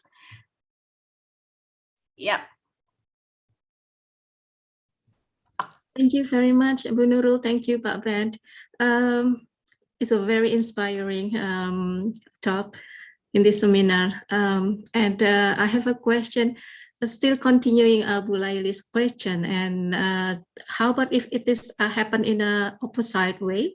So, for example, we mingle with the community, and then we found out that they use social media. So how can we integrate this ethnography fieldwork research between offline and online? Because what I've learned from Madiano and Miller about polymedia, that there is no longer a differentiation between offline and online life. So could you tell more about this? Thank you.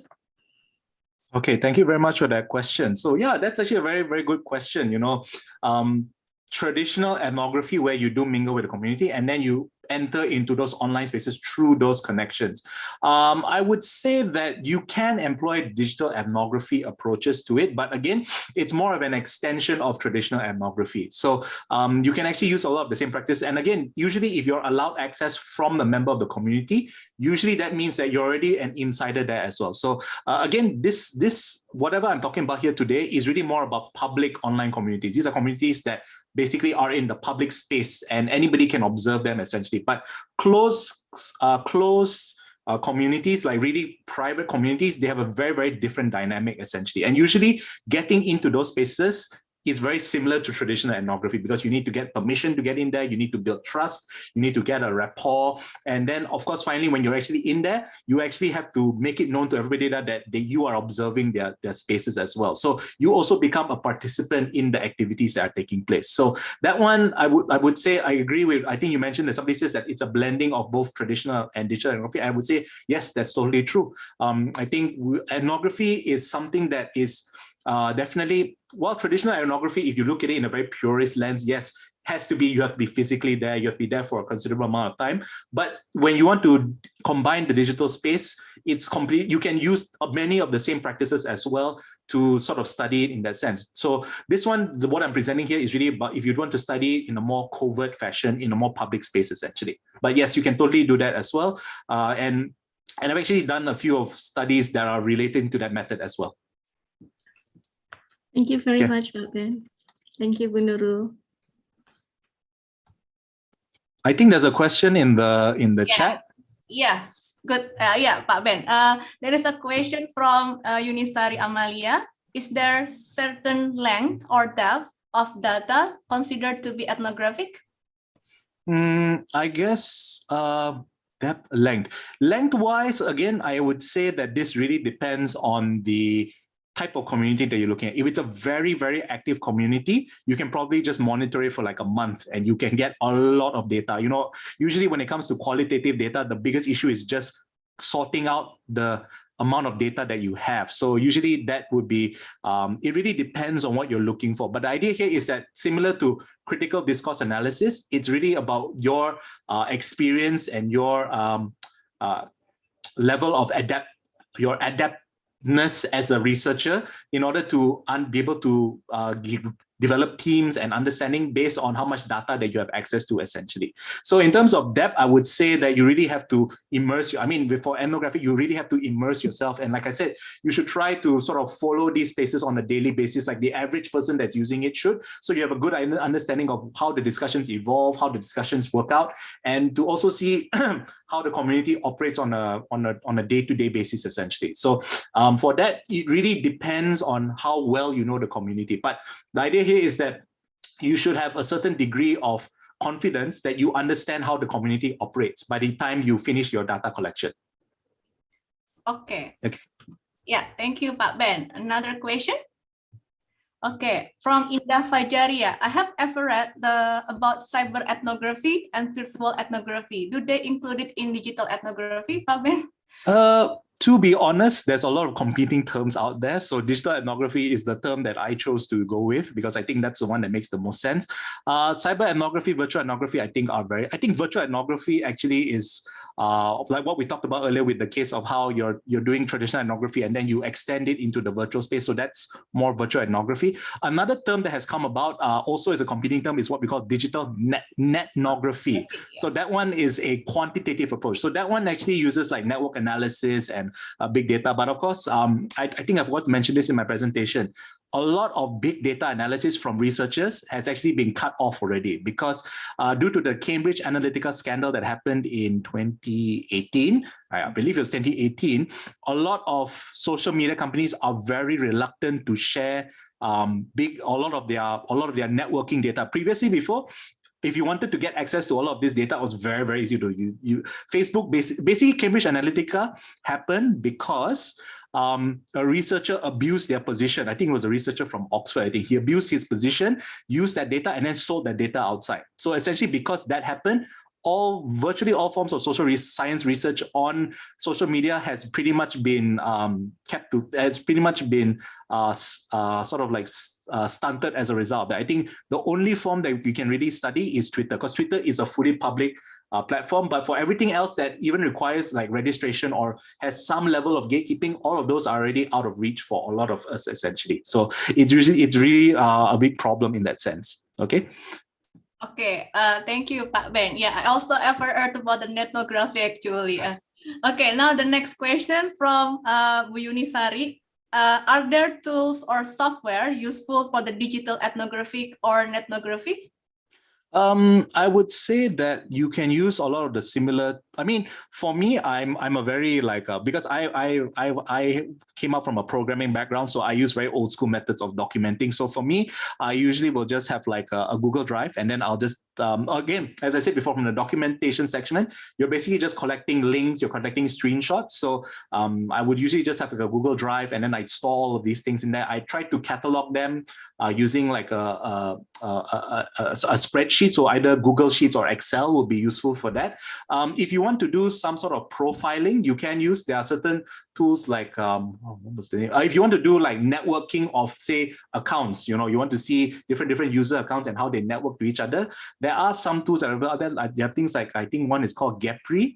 I think that's one very popular one. There's another one that I can't really quite remember the name of as well. So, but yeah, there's a little bit, but for the most part, if you're doing your analysis, you can just use your typical qualitative tools like NVivo and things like that to do the analysis. But for the most part, it's really just about figuring out a way to organize all of that data that you're collecting, because you really will have a lot of stuff at your disposal, essentially. So it's important to sort of like store that. So for me, just as long as you have like a cloud, a way to store that data, I think that's more than enough already. Okay. Talking about the data, actually, Pak Ben, I have a question regarding with the big data that usually digital ethnographer has. So, and then you also mentioned that we need to analyze contextually, actually, even though the data is so big. So in your opinion, Pak Ben, so how we analyze the data then?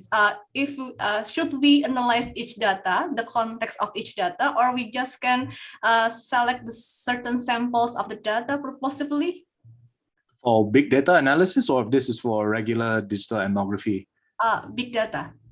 Oh, for big data, okay. So the problem with big data, right, is that certain things are not necessarily very, very clear. For instance, if I were to run, Well, it's actually quite difficult to sort of like, because big data, again, there's a lot of very different approaches to doing big data. You know, there's a lot of things like big data, contrary to what people believe, is not really just counting words. You know, it's usually a lot more involved. We use a lot of like natural language processing techniques now. So you can actually determine the understanding or the intent of posts as well based on that. But again, one of the big issues, of course, is that most big data analysis is often done in English. So if you're doing anything outside of English language, you have to build those neural network libraries from your own, basically. And that's actually very, very difficult if you don't have enough data points to work.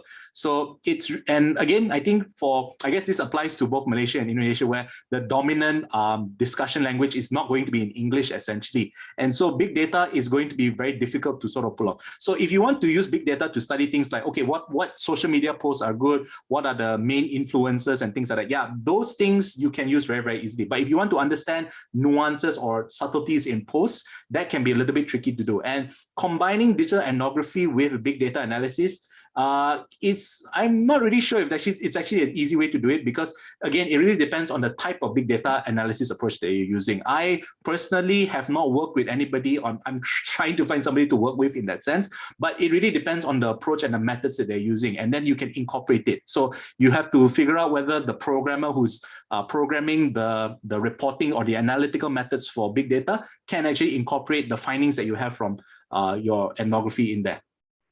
Yeah. Okay, thank you, Pak Ben. Okay, another question, maybe?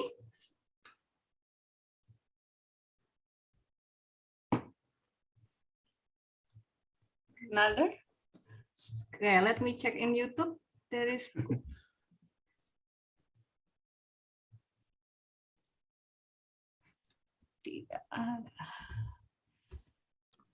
Okay. Bu Nurul, may I? Okay, silakan Bu Laili. Yeah. Pak Ben, have you ever heard about data science? Yes. Yeah. Would it be possible to combine the method of ethnography in digital ethnography here by using this kind of data science? Yes, definitely. I mean, data science is very closely. Big data is a subset of data science. Essentially, it's the approach whereby you privilege the large body of data to generate new knowledge, essentially. So yes, digital ethnography can be incorporated into it, and it's generally a very it's a useful way to sort of like contextualize a lot of the interesting information and to sort of like make sense of the data that you have. Very similar to if you're doing, say, a mixed methods approach whereby you run a survey and then you want to understand why people are. So just say you run a survey to see social media behaviors, and then you see that, for some reason, the people in your survey are answering that 80% are using a certain social media. So you can then combine that with something like, say, interview analysis to sort of understand why people are using that to get that answer. So you can use a similar approach to doing it with big data. So basically, from your big data analysis, you find that, these are all the main things that are being discussed. These are the issues that are being highlighted. So you can then use that information to conduct your digital ethnography, to then examine the same data spaces to find the explanations for why those are possibly high. And then you can also determine whether or not, you can also treat it as a form of validation to see whether you're getting false positives or false negatives, essentially. Okay, thank you. So in short, we could say that if to be called our approach in method, in our research is digital ethnography, we still should combine this data science, our result of data science, with the original ethnographic method like interview and also some other notes that we are taking.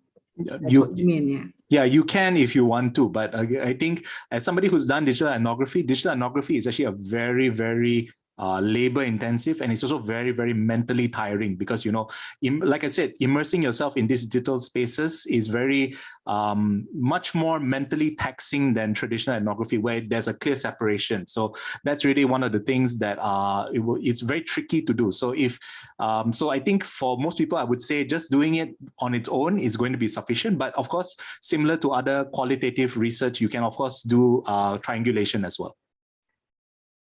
Thank you. You're welcome. Thank you, Bu Laili.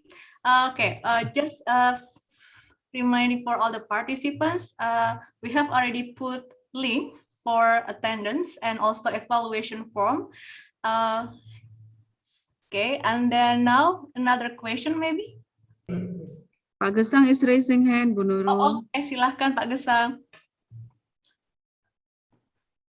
Oh, my video looks so horrible. I cannot see you actually, Pak Gesang. You are so invisible actually. Very sorry for that. Good afternoon, Dr. Ben. Glad to see you again. So what I'm asking here is that it relates to your the steps that you have presented, the steps in doing digital ethnography. This is probably coming from some of my students' research, those who do ethnography, not necessarily digital, but in your third step, immersing yourself within the society or the community is on the third step, right? But some of my students, they tend to start by immersing themselves, meaning that they choose community that they are already involved in. Will that be okay, or will it counter work with the objectivity of the research? What do you think on that? Thank you for that, Pak Gesang. And I think, yeah, that's actually a very, very good point. And I would say that, I personally have also studied, spaces where I also was quite familiar with as well. And you could argue that, because you're familiar with it already, step 1 and step 2 is already done. But of course, the idea here is that if you're familiar with a particular space, and I think that's one of the perks of using sort of like studying these online digital spaces. Digital spaces are all very, very clear. You can actually see these sort of structures. They're all very visible. They're all things that you just need to sort of like take note or make mention of it essentially. So you can, so for you to sort of map out and also to sort of like demarcate these spaces, it's still quite easy to do. You just have to actively do it. And of course, if you're not sort of like I'm a person that I have a computer science degree. So I've sort of like had the eye to sort of like analyze these sort of like the technological affordances of all of these online spaces. But for people who are not too familiar, they may not actually see these things in a certain way. So I would usually argue that even if you don't, if you're studying a space that you're quite familiar with, you can still get away with it, but you have to be very, very careful with the way that you do your reflections, essentially, your self-reflections, your memoing, your journals. You have to be mindful of all of these things. And you should also, at the very least, try to get a sort of like a second-hand opinion. You should get somebody else to look at the space and then ask them to see what their opinion is on it. And then you can use that as a bouncing off point to see what are the things that you may have missed out because of your over familiarity with the subject. So that's one way I would do. So usually for digital ethnography, one of the good practices to do would be to have more than one person run the study, because a lot of these things are very, very subjective in nature. So it's important to have a second person to see whether you guys are all on the same page, essentially. So that's one thing I would recommend. I obviously will not say that the student should never study something that you're very, very involved in. But I think, as in most other ethnographic research, the closer you are to something, the much easier it is for you to miss important aspects, because you're too close to the subject and you can't see, you don't have that separation or that detachment to sort of see it. But I also understand that, if you want to ask people to study things that they are not directly involved in, it's very, very difficult. So I also totally get that people will only study things that they are familiar with to a certain extent. So that is really what I would recommend. Just try to take a step back, try to examine the space independently if possible, and just to make sure things are clear, get a second opinion to see or not whether there were things that were missed or things that they need to get clarification on. Okay, thank you, Dr. Ben. Okay, you're welcome. Thank you, Pak Gesang. Another question, please. Okay, from Pak David Segoh. In joining close online communities in which many of the members use pseudonyms, is it ethical for a researcher to use a pseudonym as well, not revealing his or her true identity? Okay. Very good question, David. It is of course, a huge ethical concern, and depending on which ethical background that you go for. So from my experience, I find that the Americans have the most rigid ethical structures. So for them, something like this would be a complete no-no, because the idea here is that if you're joining a closed community and everybody uses pseudonyms, you actually, if you are observing them and in you joining them, they need to be made aware that you're observing them, because public space, usually for ethical guidelines, if you're examining a public space where everybody is behaving, they understand they're working in a public space, then it's fine.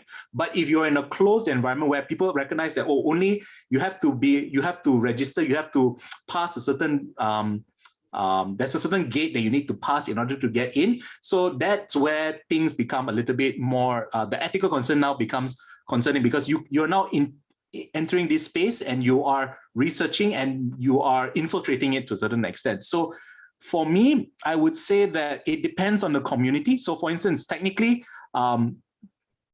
Facebook is a closed community because it requires you to create a Facebook account.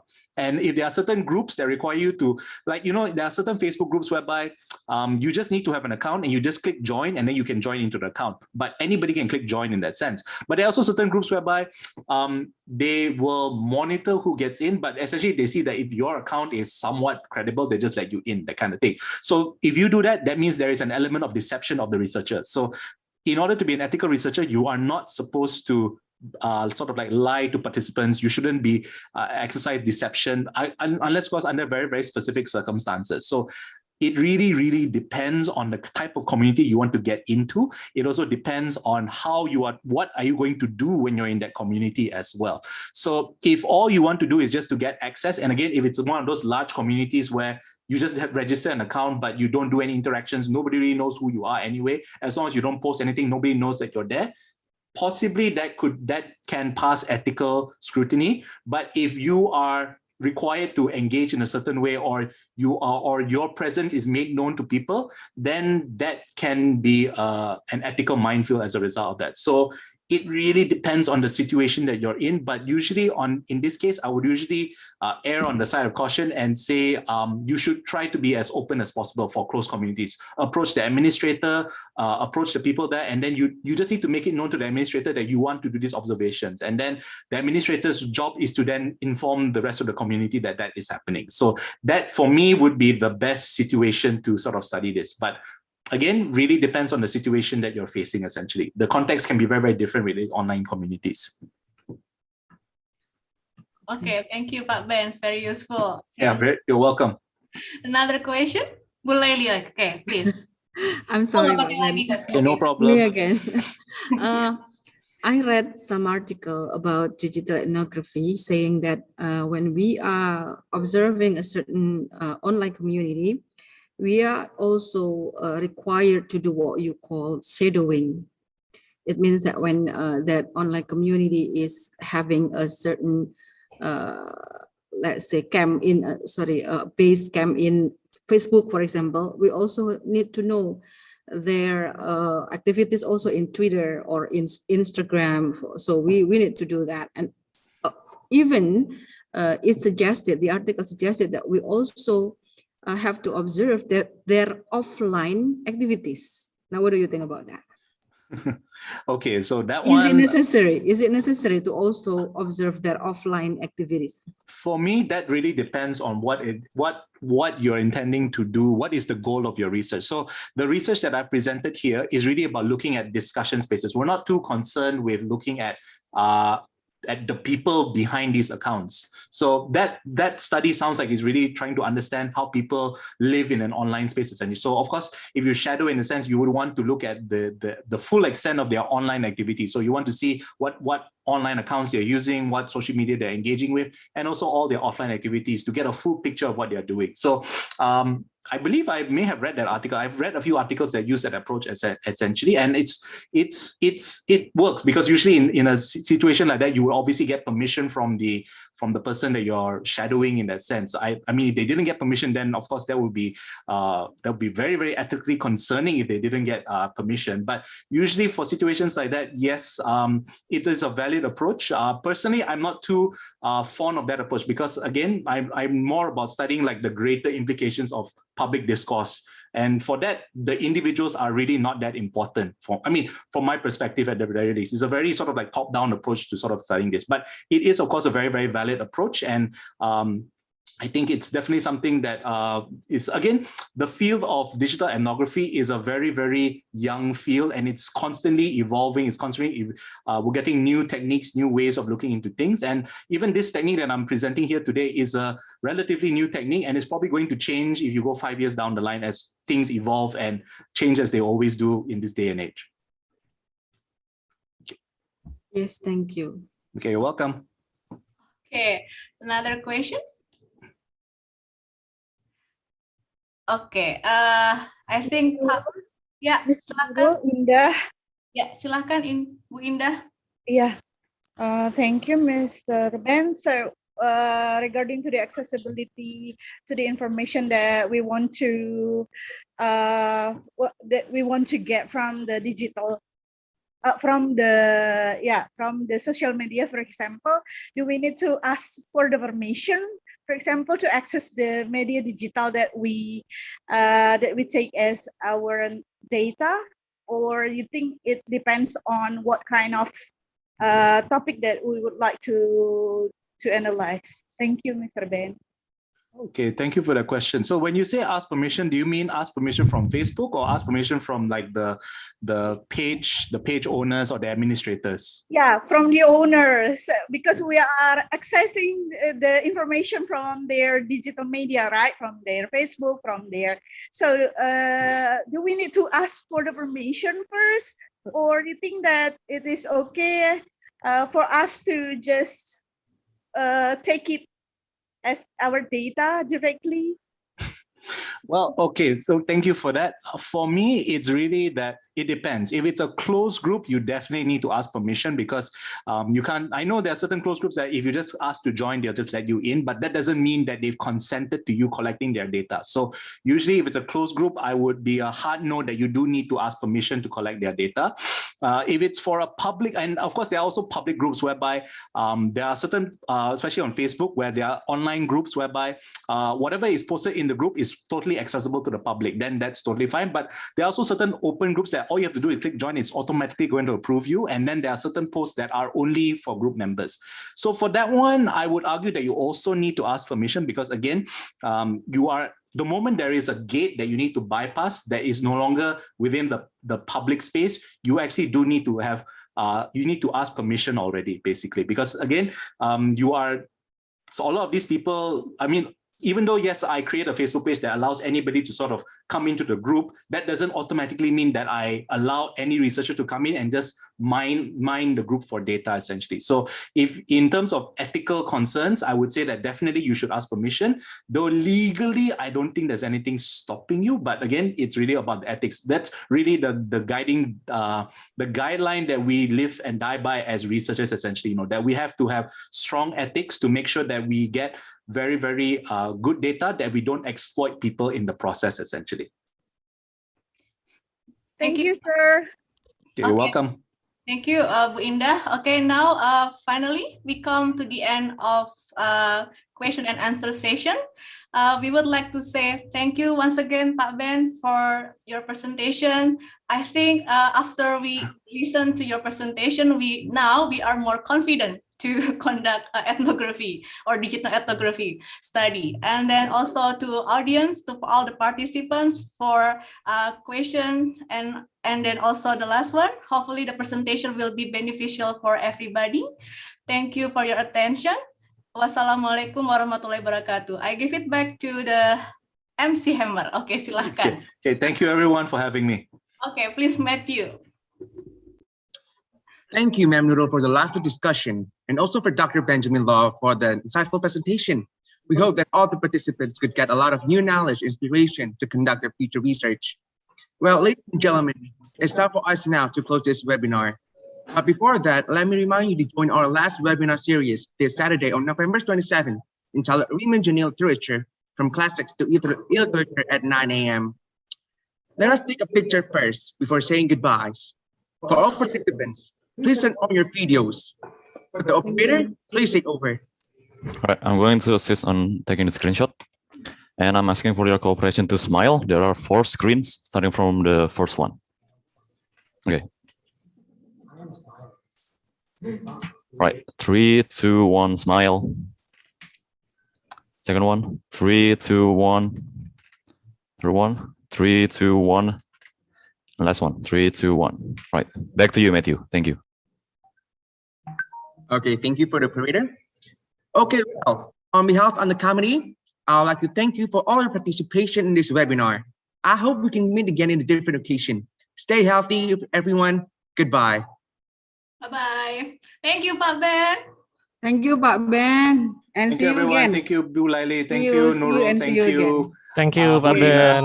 Thank you, Thank you, Pak Matthew. Kesan. Signa to Villa, Okay. please. Okay, bye-bye. Bye-bye. Bye. Musik dong, Bu.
Cabut dulu ya.